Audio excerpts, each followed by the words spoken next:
Phillies are 2008 World Champions of Baseball. The Philadelphia Eagles are Super Bowl champions. Eagles fans everywhere, this is for you. Now entering the game for Philly Pressbox Radio, Bill Furman and Jim Chet Chesko. It's Wednesday, June 28th, 2023. Welcome to the Philly Pressbox Radio Roundtable, brought to you by the Irish Rover Station House in Langhorne, PA. Allstate Insurance in Westchester, PA. Cavs, Philly Tailgates, and the Edge of Philly Sports Network.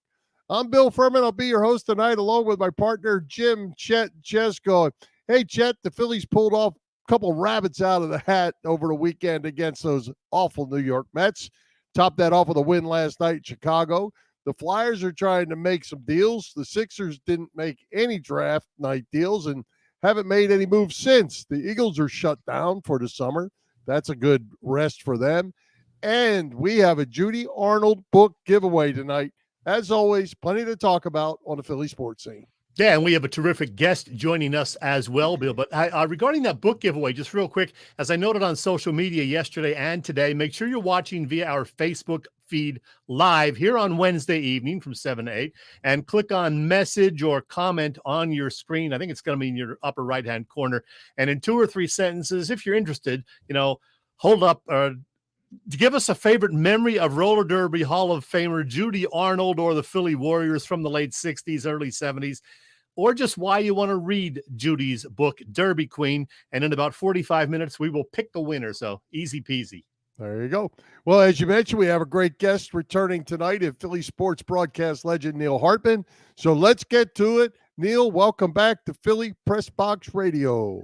Thanks, guys. Great to be with you once again. I don't know how many years we've been doing this. I know it's summertime when I joined the show, so glad to be with you.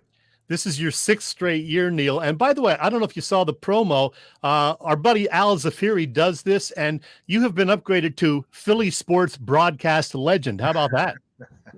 Well, I appreciate that.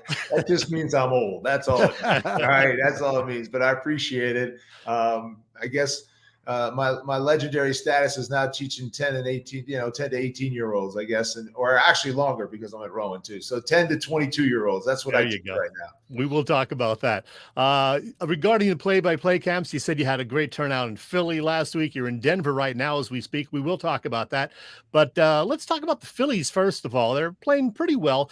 I mean, they've won 16 of their last 21 games, yet they still don't seem like they're firing on all cylinders, especially offensively. What's your take on the Phils this year? Yeah, I was at the game last week, the day game. What was that, Thursday, I think it was. We brought our campers from Philly to the game. And look, offensively, they're very inconsistent.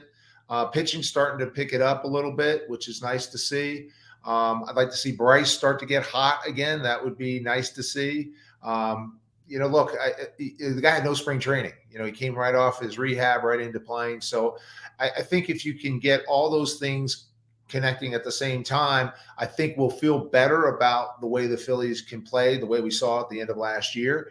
But right now they're beating up on some pretty poor teams. That's pretty good to see. Although, look, you got to give them credit. That Dodgers series was impressive. I just saw the Dodgers here in Denver last night. Clayton Kershaw had a perfect game, I think, into the 5th or 6th inning last night. So that was a nice win, to win that series at Citizens Bank. Right now, I think they're just a hair off, and I'd like to think that's going to change over the course of time. As Chet mentioned, NEIL, they've won 16 out of 21 games, and they have gained absolutely zero ground on those red-hot Atlanta Braves, who are really good. They're not going to collapse like the Mets collapsed last year. So I think at this point, we're almost halfway into the season this week. You're playing for that wild card spot. Yeah, but Bill, does it really matter? I mean, look what happened last year. All you want is to be in the postseason, and then who knows what's going to happen. If Schwarber gets hot, if the bats get hot, if Harper gets hot, if the pitching continues to excel, all these things come into play, and they all came into play last year at the right time. So again, you just got to get there with the additional wild card from last year. Now, now in the mix, it gives you an opportunity to make it into the postseason. I think they're not as good as the Atlanta Braves. I'll tell you what, the Atlanta Braves are impressive. That is an impressive group to watch. This Dodger team I saw here last night it's a pretty impressive team as well. But I think they're right there. Not going to win the division. I think we all can accept that. But I do think they have, again, a really good shot at making the playoffs once again. You can't expect that run that they had a year ago, but I do think they have all the pieces. And if Andrew Painter can come back, they just have to find that fifth starter. If Andrew Painter comes back and he is what they say he is, and he comes back, let's say in some point in August, and all of a sudden you have this legitimate fifth starter, then things could be a little different. And coincidentally, their record is 41-37, exactly what it was 1 year ago after 78 games. How about that?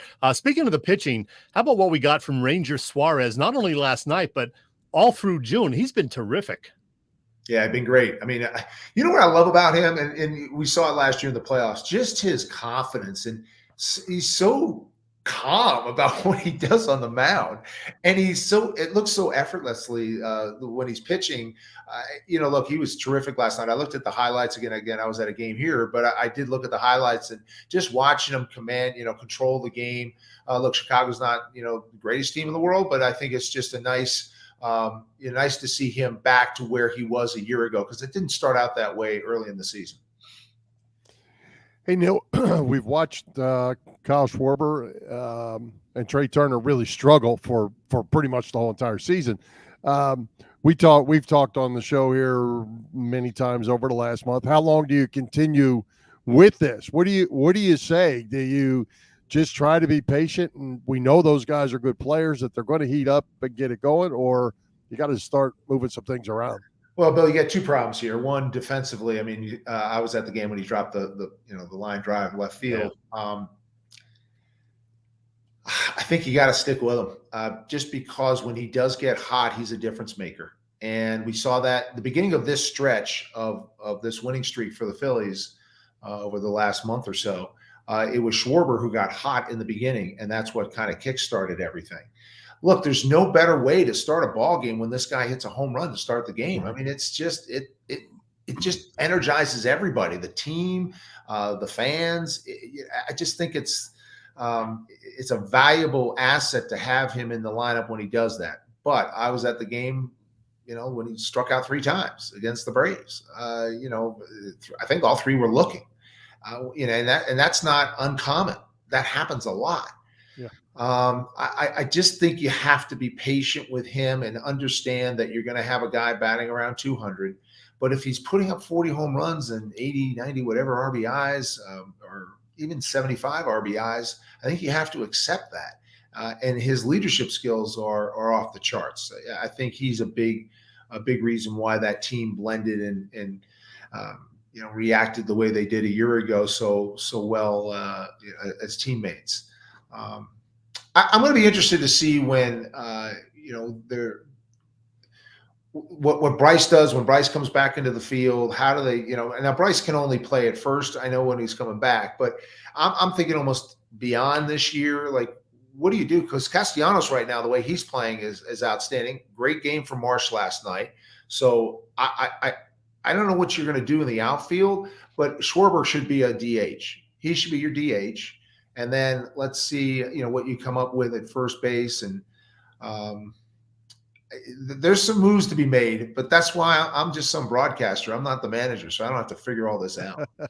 The sad thing, even with 2 hits last night, Schwarber's average is still just at 185, and his strikeout pace has actually increased lately. He's on a pace for 212 strikeouts now. He just went over the 100 mark last night. That's enough on the Phils, though. Let's turn our attention to the 76ers, Neil, and specifically, what do you think is going to happen with James Harden? It certainly sounds now like he will be back, but you can't give him more than a 2-year contract, can you? I don't think you can, but you might have to. Look, I don't think you can just let him go. I don't know if there's many suitors that are going to be giving him the kind of money that the Sixers would give him. I think Houston, I know he has a house there and family there and all that, but do you really want to go to Houston? I think your best shot is to play in Philadelphia. look, he won 2 games in the series, you know, and that second round series for them last year, a couple months ago. And I think, you know, he's still a player that is, I think at times can be a real difference maker. He just doesn't do it on a consistent basis. And I'm not sure you can expect him at this age to maybe be all that consistent. He did lead the league in assists. I mean, he was the assist leader. So you got to get, I just think he's too valuable to just give up and say, you know, I'm moving on. Because if you're moving on, what are you moving on to? Like, what are you going to do? You know, you're in a really tough spot. You know, Tyrese Maxey to me is kind of showing a little bit of he's leveling off a little bit. I don't know if he's going to be, you know, extending his point total and his productivity on the floor more than what we've really seen. I think it's kind of plateauing a little bit. I like him as a player. He's a great player to have. He's a difference maker when he's on point. But right now, that 3 right there, Embiid, Harden, and Maxey, I think you're going to have to figure it out with those 3. And now, how do you surround those guys? Because look at these teams that win. Look at Miami, for example. I mean, they bring in guys that you know were not that highly coveted players, and yet they still found a way to play well as a team and made it all the way to the NBA Finals. So that's what I'm looking for. Can the Sixers do that with free agency? I know Tobias is on. You know, we're talking about Tobias potentially being moved. He's your only major asset that you could move to try to get some quality back. You're going to have to look, Nick Nurse, good luck. I mean, this is why you're being paid to try to figure this out. Yeah, and we're many years into the process, if we're still calling it the process. What do you make at this point of Joel Embiid? I mean, he's an MVP. He's a great individual player. They're not winning with him, or they're not making it to the next round with him as the guy. You got to get out of the second round. I mean, he's an immense talent. He breaks down a little bit in the playoffs. He doesn't come up huge in huge games on most occasions. And so that's disappointing for a player with all that ability. I would think that he should be able to lead a team to a conference finals and potentially an NBA finals. And you know, this guy, you got a small window here. You've got a few more years left of him at a high level. Again, I think you got some real tough decisions to make about how you surround him. But I think Joel has got to lose a little weight also. I think that's a little bit of a problem. Look, who am I? I mean, this guy's an immense talent. I'm just looking from afar and looking at, you know, I go to a game here and there and I see him playing, and I just would like to think that a player with that ability should be able to get you into the conference finals. You mentioned Nick Nurse. Is it possible that he will have, you know, some kind of magic potion, or just be able to shift things around and get maybe more out of Tobias Harris if he stays, and figure out how to best utilize Maxey, Harden, and Embiid together? Well, I'll give you this example. When Michael Jordan, and I'm not comparing Joel Embiid to Michael Jordan, but just when you have a high-level player and the coach, and then at the time it was Doug Collins, if the coach can't get you over the hump, you bring in a new guy, and Phil Jackson, obviously, then they go on, you know, have a great run. But I think a new voice, a new system, a new way of approaching things might be a good thing. I think at this point it was probably necessary. I'm not saying Doc was a bad coach. Look, he's had his success in the NBA as a coach, but I do think a new voice might be beneficial in this situation. And look, I think you got to try anything you can, because again, that window with Joel is slowly closing, and you know, there's not a lot of Joels that you're going to be able to get over the next, 5-10 years. I mean, he's a special talent. Now you have to surround him with players that are going to complement his skills and hopefully get this team to the next level. Hey, Neil, I want to switch over and talk Flyers for just a second. They hired Danny Briere as the general manager. I don't know that was a huge surprise. Keith Jones as the president seems to be a bit of a surprise. You've been around Jonesy for years and years, and Danny too. What do you make of that hire by the Flyers? It's interesting because today here at camp here in Denver, Mark Moser, who is the longtime broadcaster for the Colorado Avalanche, and he's now the TV voice for the Avalanche. We were talking about this. I think Danny Briere has earned his opportunity at trying to run a team, And I think, even from back in his playing days, he's a very, smart, hockey savvy individual. I kind of like that move. Jonesy's, look, if you don't like Keith Jones, man, he's one of the nicest human beings around. He's awesome. But I don't know if Jonesy can do the job. I don't even know if he knows he can do the job. I like the fact that he wants to try. I do think that the Flyers are heading in the right direction. Dan Hilferty now taking over Comcast Spectacor. They're making some moves. I like some of the moves they're making. You could say, oh, they're just retreading old Flyer people and trying to do it. This is a different feel for me. This isn't the Clarkey, that era, with Homer and all that. And they had some good teams under that leadership as well. But I like, and now they're kind of unloading here, right? They're unloading the team and trying to really, start anew. I'm fascinated to see how Jonesy does. I'm rooting for him. I think he's an awesome guy. I just don't know what he can do as a president of a hockey club. I mean, I'm going to be fascinated to see what he does. It is draft night tonight. The Flyers have the 7th and 22nd picks overall. So, yeah, we'll see what they do. Carter Hart. I think they should keep Carter Hart. I know they said nobody's untouchable, but, I mean, this guy's still only, 24, 25? Certainly not even in his prime yet. I would keep him and build around him. Tough to say. Again, a player that I think has been inconsistent. I'd like to think if you do move him, you have to have somebody in mind, and I don't know who that is. But he is young, and we just had a trivia question. Sergei Bobrovsky here at camp earlier today, and here's a player that was here in Philadelphia. He goes elsewhere, has a great career. There's players that have left Philadelphia and gone on and shined and done really well. Mm-hmm. Carter Hart could be that guy if he's a player that they deem is movable. I guess everybody's movable at this point. Kevin Hayes, going. So I think right now, I probably would, if I don't have another goalie in mind, I might see if Carter Hart can still get the job done here in Philadelphia. Yeah, it seems like it would have to be a pretty good package, just because of his age, Bill, right? His age, right. Yeah, and they certainly need to improve the defense to help Carter Hart out a good bit as well, I would say. I would hope. Look, I'm reading these things about all these moves are going to be cleaning the shop and moving all these different players. I don't know the National Hockey League well enough. That's why I was talking to Mark Moser, who does know the National Hockey League. And I say, what's your thoughts about what the Flyers are doing?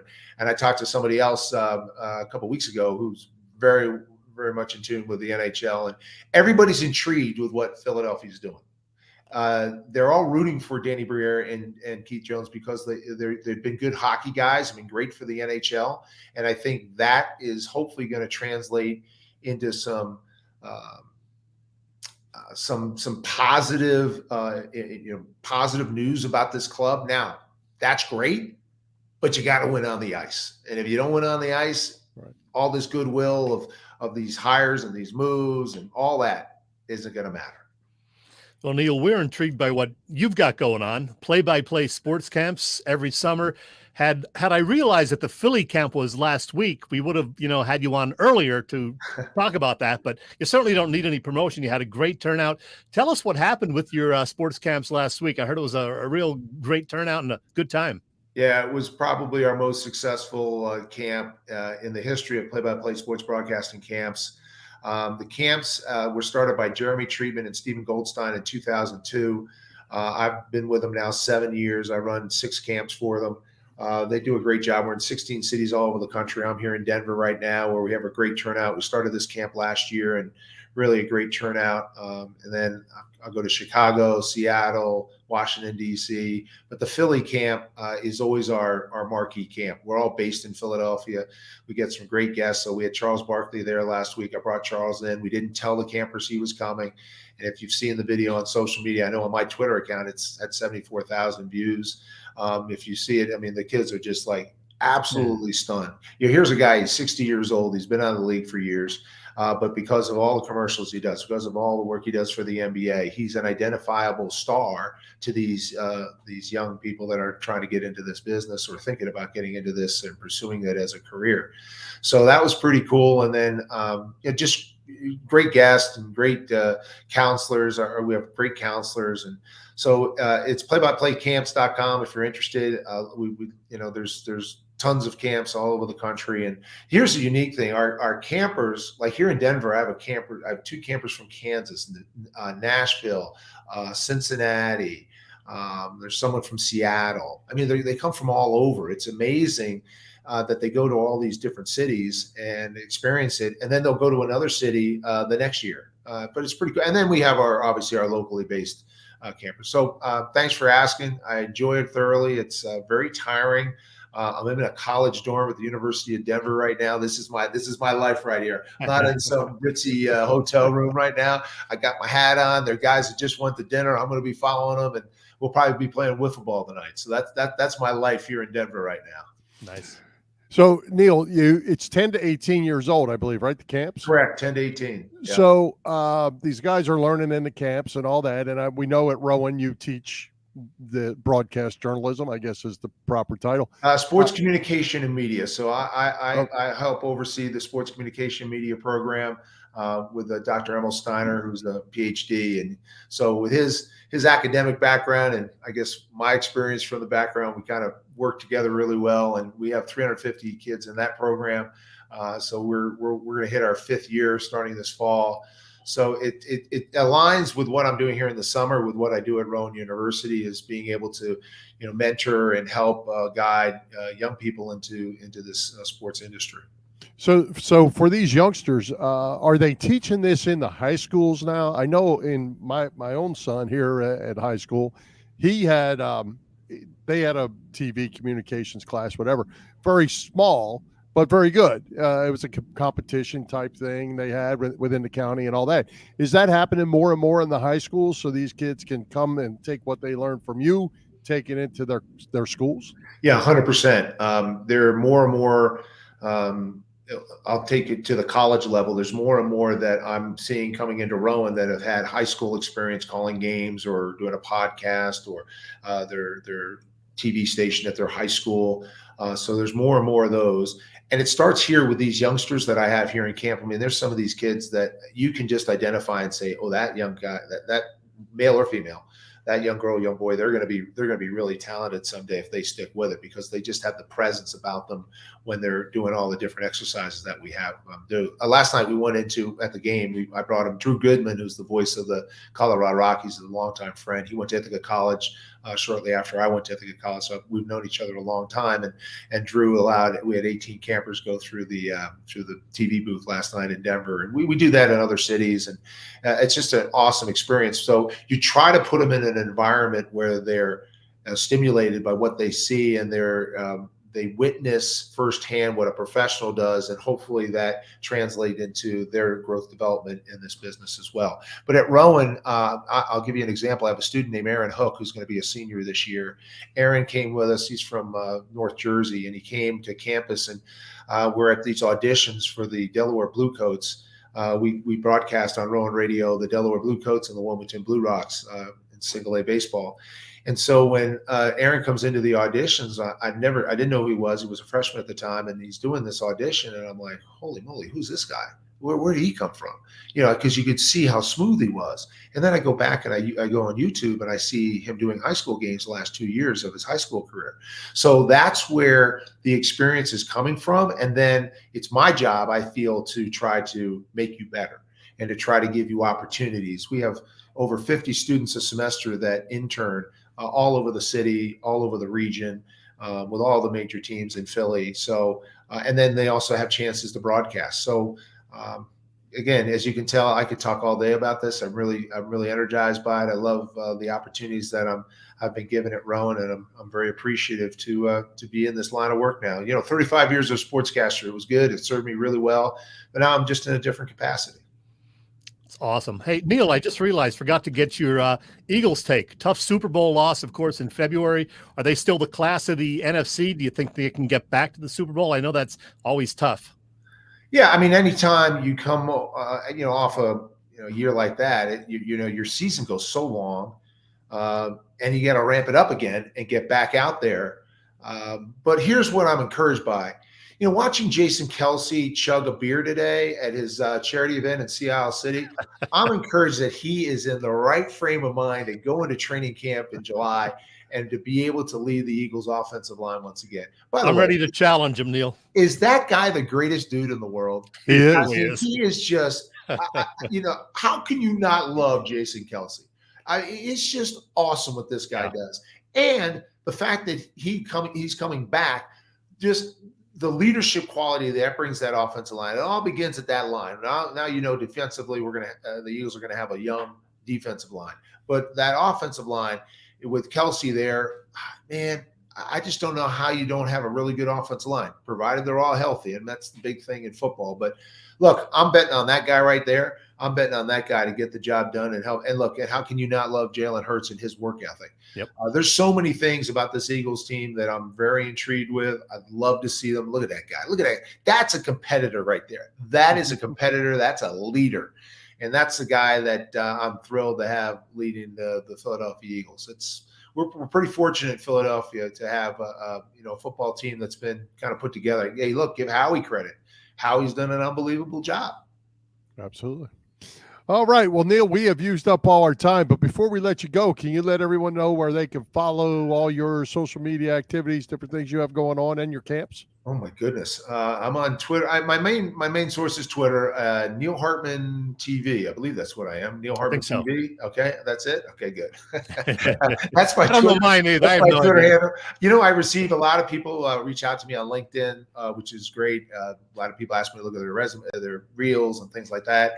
At Play-by-Play Camps is where you'll find me in the summer. And then at Rowan University, you can check out just Rowan University Sports Communication and Media Program, and you can we have 2 different websites. So happy to, talk if you have interest in this business. I do receive a lot of, emails and messages via social media from people that are interested in this, the young people that are interested in getting into this business. And I'm always glad to help. Listen, I think it's something that we should do is give back.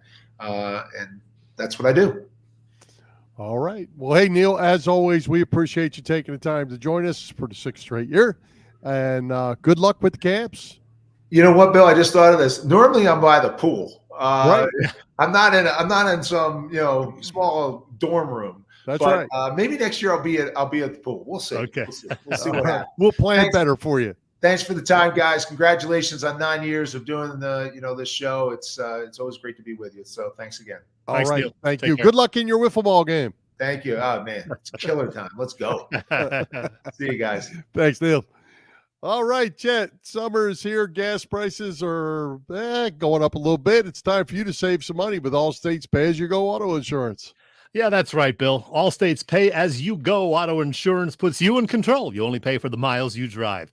With the same full coverage that a traditional policy offers, pay-per-mile insurance gives customers greater control of their insurance costs. See how much you can save with pay-per-mile car insurance by calling your local agent. In Westchester, Pennsylvania, that is Dave Lavoie, our buddy Dave.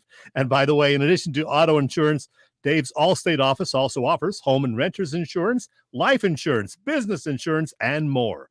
Allstate in Westchester. Call Dave Lavoie. The number's on the screen, 610-430-0700. Once again, 610-430-0700. All right. And hey, while we're out and about, Chet, tell us what's going on over at the Irish Rover Station House. My favorite place, Bill. You know that. Plenty of good food and drink, for one thing. I can tell you that.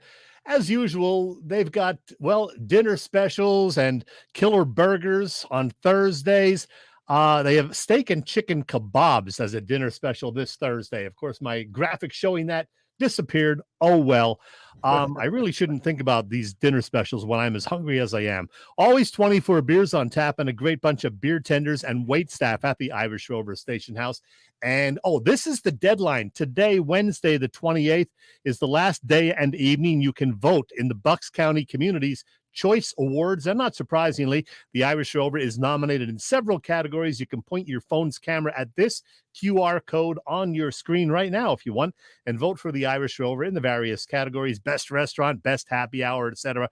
Yeah, I voted a couple of times this week. I think you can vote once a day. So get your vote in. The Irish Rover is on Bellevue Avenue in Langhorne. You can get more details on their website. That, of course, IrishRoverStationHouse.com.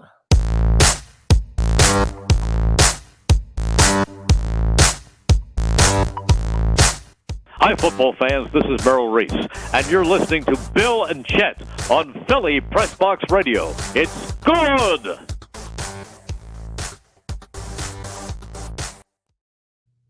Speaking of good, how good was Neil Hartman, as always?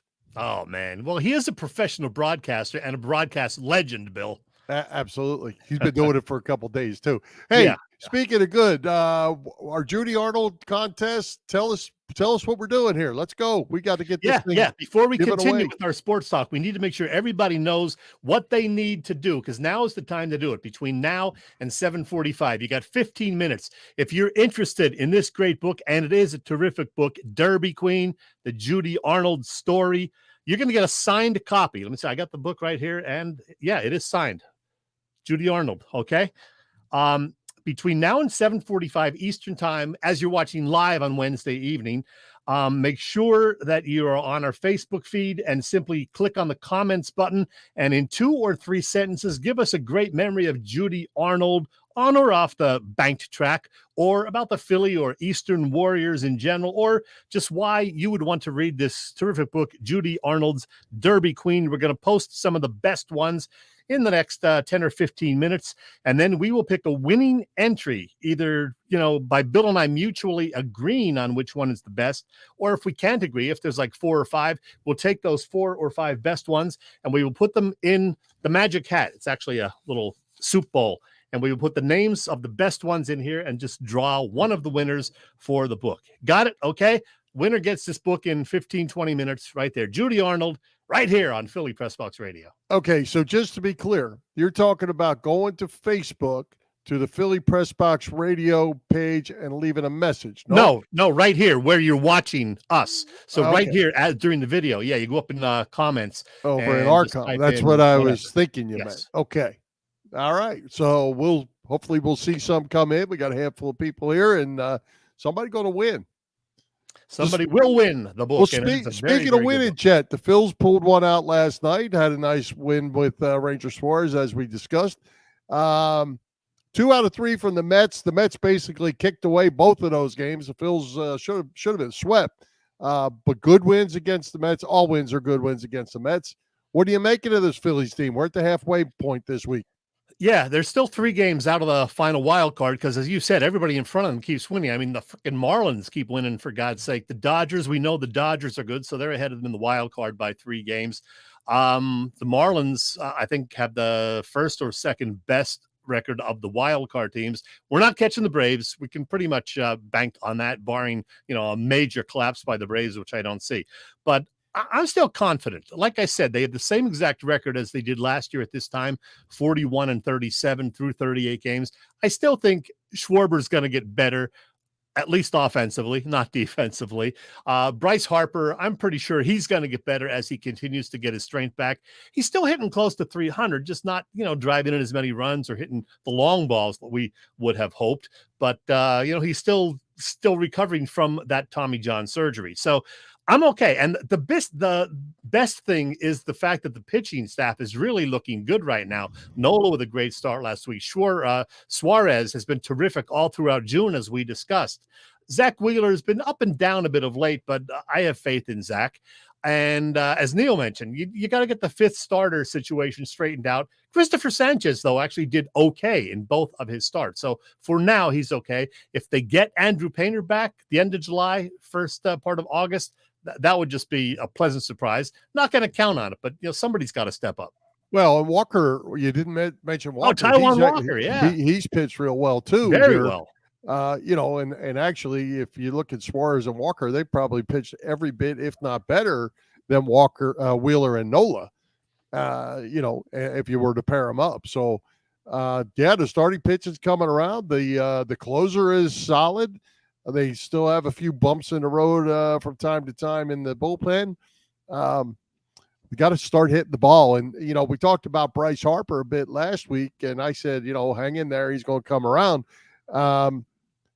That average has dropped about 15 points over the last week. He's down to somewhere around 285.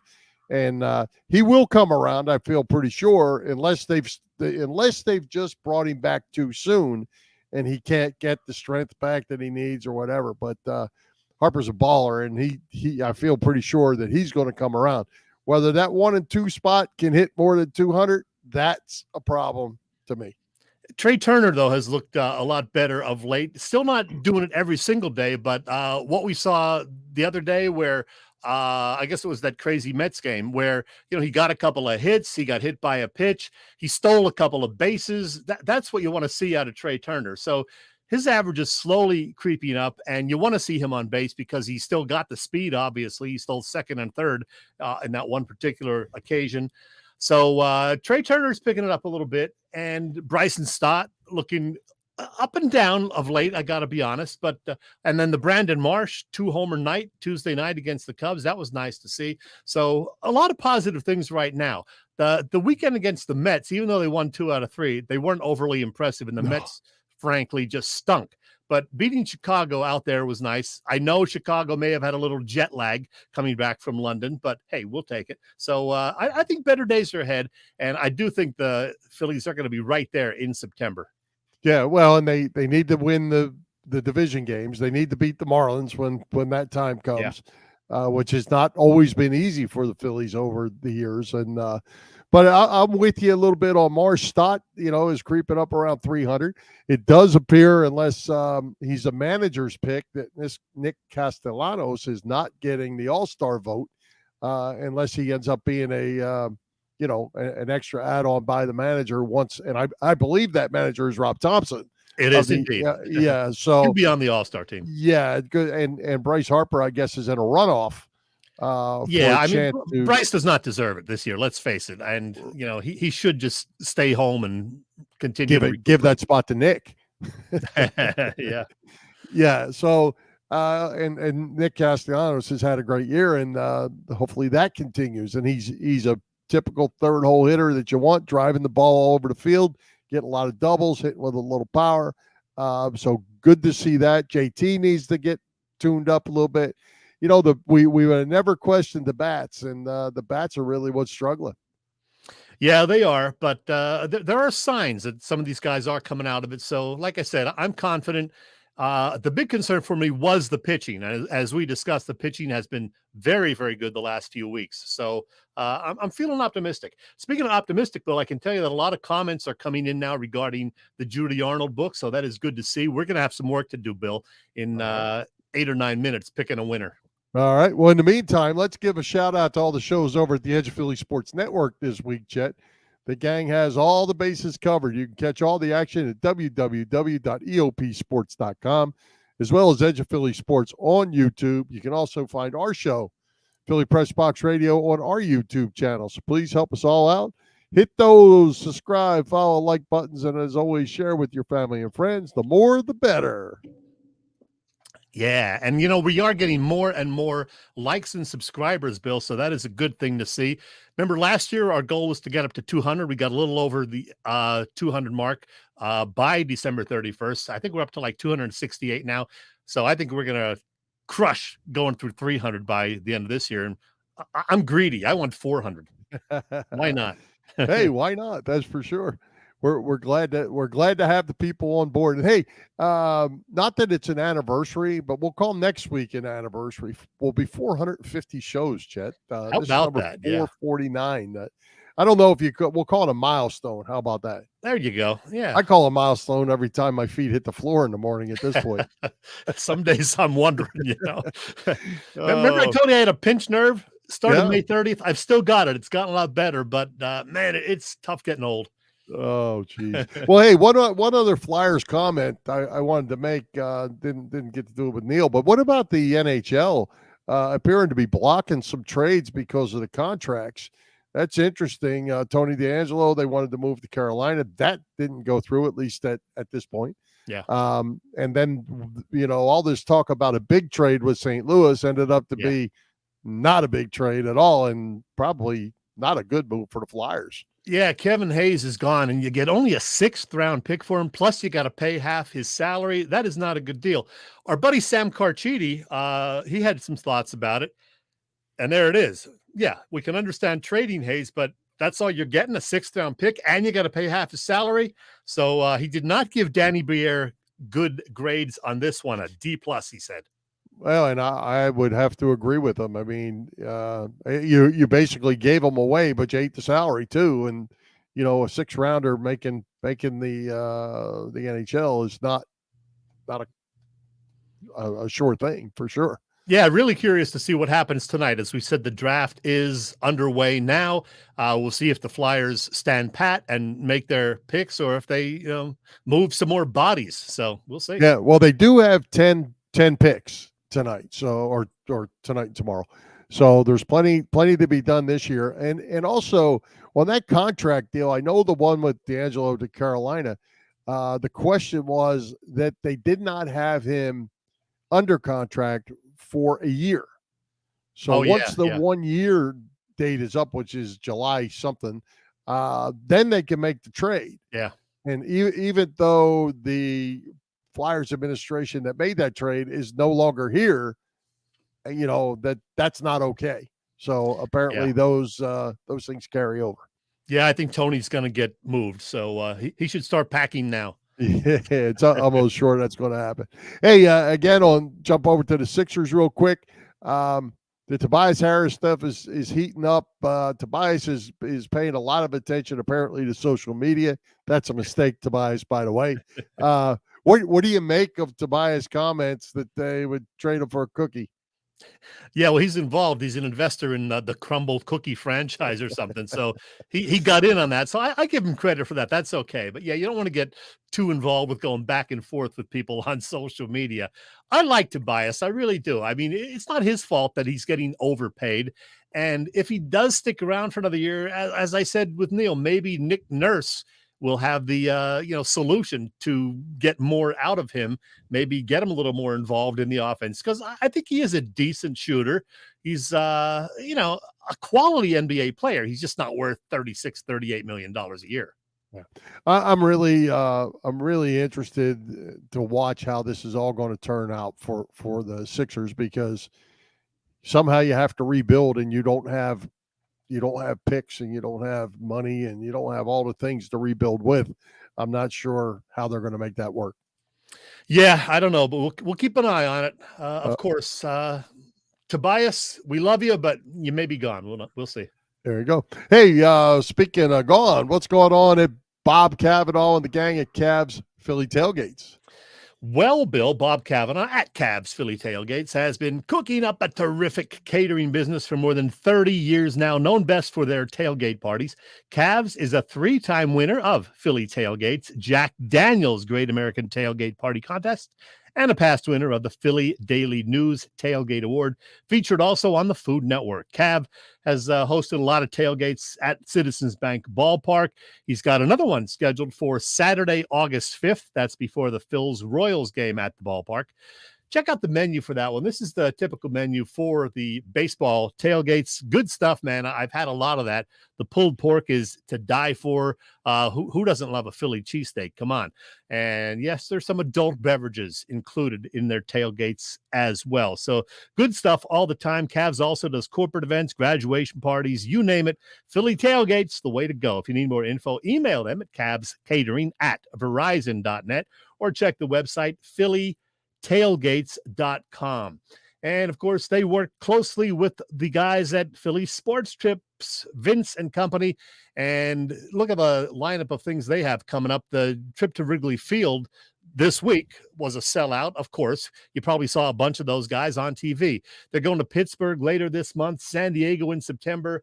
And then, of course, all of the away Eagles games, too, are being coordinated by Philly Sports Trips. They do a great job. They really do. So get all the details on those trips at phillysportstrips.com. Now, was the group that they kept showing with Bull in it, was Bull with these guys? I have no idea. I don't know who's with who, but I know the trips to Wrigley, whoever runs them, are very popular every year. Yeah, we saw Bull sitting in the stand. So it's on my bucket list. I got to get to Wrigley, Bill. There you go. Been there.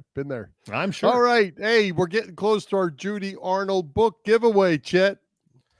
Let's see what we got. Let's see. We got 1, 2. Looks like we got 3 or so comments. So, Bill, I'll tell you what we're going to do. We give people 1 more minute to get their comment in. And as that happens, you and I will look at them and you'll text me what you think the winner should be. Give me number 1 and number 2. And I got a leader in the clubhouse already. Okay. I'll do the same on my end. And in the meantime, while we decide that, I'm going to play my review of Judy's book that I did exactly 3 months ago tomorrow. Me reviewing Judy Arnold's book, Derby Queen, which somebody is going to get in the next 5 minutes or so. I'm going to do a quick book review. I'm serious. I only read maybe 1 book every year. And this is the one I read this year. Right in my hand here. As a young kid in the late 1960s and early 70s, I had a must-watch TV show every Sunday night. No, it wasn't 60 Minutes or Bonanza or the Ed Sullivan Show. Rather, it was something on a Philadelphia UHF TV station. Look that up, kids. Channel 48. It was the weekly broadcast of the Eastern Warriors roller games. Yeah, roller derby. One of the sport's huge stars in that particular era was a lady named Judy Arnold. You may remember her. Well, Pretty Judy was the Warriors captain and a fan favorite. You can see her there on the left with the blonde hair. Well, many years later, 2012 to be precise, I had the pleasure of meeting Judy at a roller derby reunion event in Philly. We stayed in touch. She was a guest on our Philly Pressbox radio show in both 2016 and 2017. And in the last year or so, she wrote this book right here, Derby Queen, the Judy Arnold story, which chronicles her time as a kid in Northern California, her decades as one of the most popular female stars in roller derby, her time as Raquel Welch's stunt double in the 1972 movie Kansas City Bomber, and her seemingly sudden decision in 1975 to retire from the sport while still very much in her prime to do the Lord's work, as she put it in the book. A nice, easy reading, uplifting book, by the way. She transitioned from a roller derby queen to a child of the king, but also from a solid income and a great group of friends to an empty slate with no idea exactly what her future would bring. Well, spoiler alert, it's all in the book. While there were some trying times, Judy has never once regretted her decision. She says the temporary thrill of skating has been exchanged for a very different sort of permanent joy. That's a warrior point, is what that is. And if, Judy on the jam. Judy on the jam. There you go. That was fun back then. It's fun now.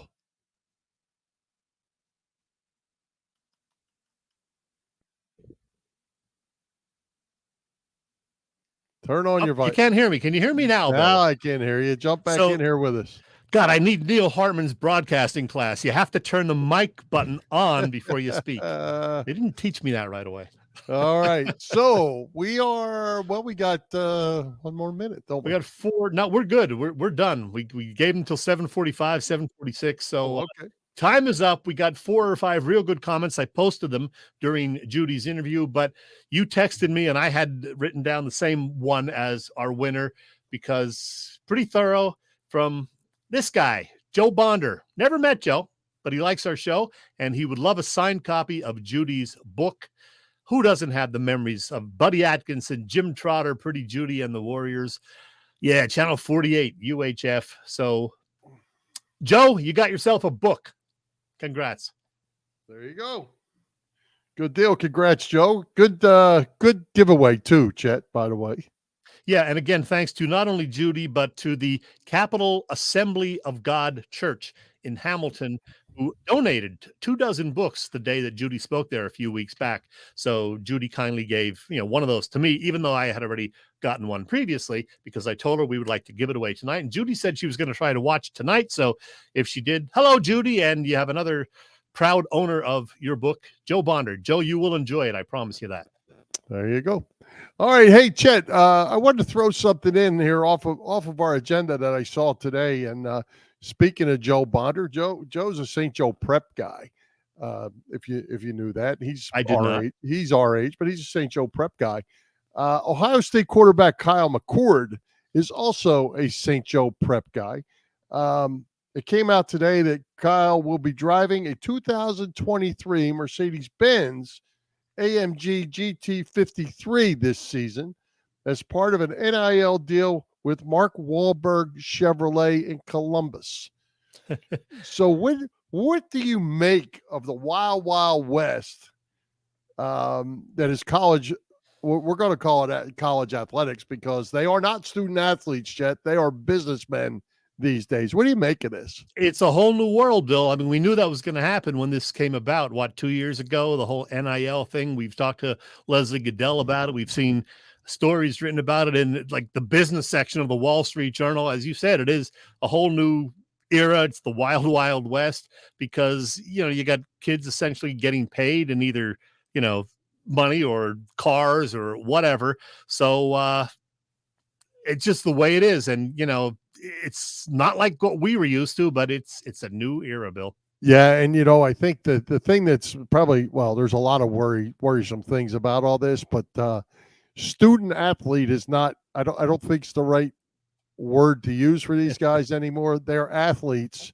They're going to college until they can become pros, or they're going to be making enough money that they don't even have to go to the pros because they're going to stay in college because they can make more money. Like the young basketball player at LSU said, she wasn't going to the WNBA because she makes more money at LSU.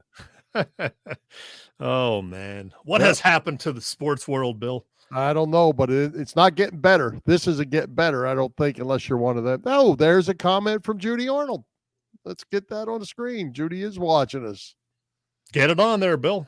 Congratulations, nice. Joe. There you go.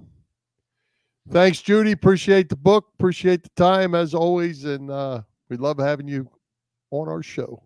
Judy's doing another interview tomorrow with someone that will air on Saturday somewhere else. I'll let her talk about that on her website in the next few days or her Facebook page. So I wish her luck with that. And I'm going to have breakfast with Judy in the next week or two, Bill, before she leaves town. So how about that? Nice. Now she still got a appointment at Christiana, right? I think so.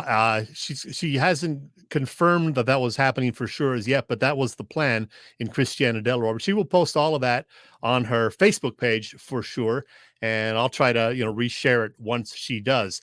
She's a whole lot of fun to speak. You get a lot of the stories in the book, but then she'll tell you some other things when she speaks in church. So. And speaking of church, I got a lot of little snide comments on here from the fact that my friends know that I don't go to church a whole lot.